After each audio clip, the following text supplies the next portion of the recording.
Salut à tous, c'est Brandon, j'espère que vous allez bien, en tout cas moi c'est le cas. Et aujourd'hui je vous livre mon test des Samsung Galaxy Buds Plus. Bon, ça fait maintenant plusieurs semaines que j'utilise les Galaxy Buds Plus, les tout nouveaux écouteurs sans fil de Samsung. Et là il est temps de vous donner mon verdict final, voir s'il faut les acheter, et puis surtout, qui doit les acheter. Tout comme l'année dernière, il est intéressant de mettre en lumière 3 profils d'utilisateurs qui pourraient être intéressés par ces écouteurs. Il y a bien évidemment les utilisateurs de Samsung, mais il y a aussi les utilisateurs d'Android et d'iOS. Pour ce qui est de l'appairage, c'est super simple. Si vous avez un appareil Samsung, il vous suffit d'ouvrir les Buds Plus à côté de votre téléphone et il y aura une petite animation pour les connecter.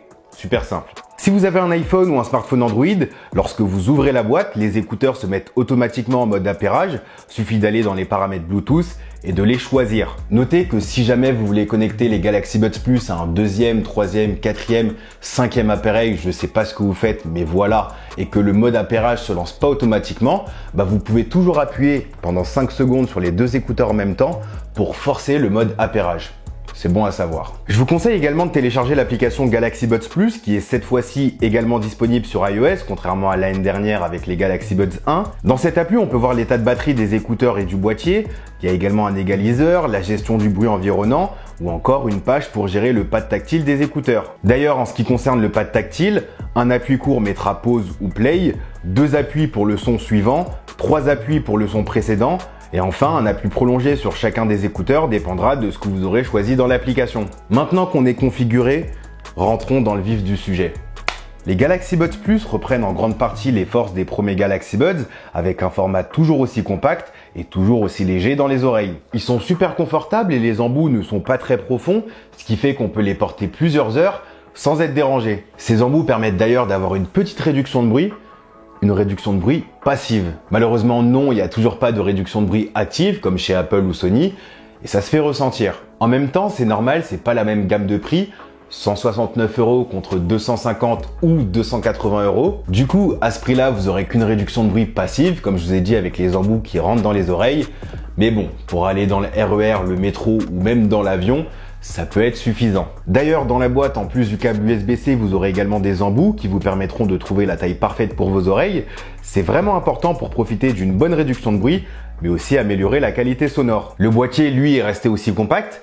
Il est très similaire à celui de l'année dernière, si similaire qu'on peut même recharger les Galaxy Buds 1 avec. Les seules choses qui diffèrent vraiment sont le traitement du plastique qui n'est plus mat mais brillant, et l'intérieur de la version blanche qui est totalement blanche et plus bleu. Autrement, que ce soit la boîte ou les écouteurs, on peut pas dire qu'ils sont pas semblables. À vrai dire, c'est plutôt à l'intérieur que les choses ont changé puisque Samsung a réussi à intégrer une batterie plus grosse. On passe de 58 mAh à 85, ce qui fait passer les Buds Plus de 6 à 11 heures d'autonomie sur une seule recharge. En conditions réelles, ça fait plusieurs semaines que je les utilise et j'ai jamais réussi à totalement les vider. En général, je les recharge tous les 3 jours.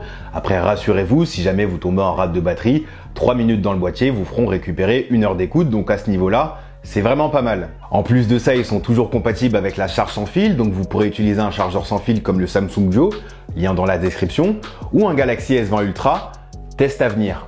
Il y a aussi le son qui a été amélioré, gros point faible des Galaxy Buds de l'année dernière. Il y a un tout nouveau système sonore doté de 2 haut-parleurs, à savoir un tweeter et un woofer, comparé à l'année dernière où il y avait juste un haut-parleur. Dans les faits, effectivement, il y a un meilleur équilibre au niveau du son.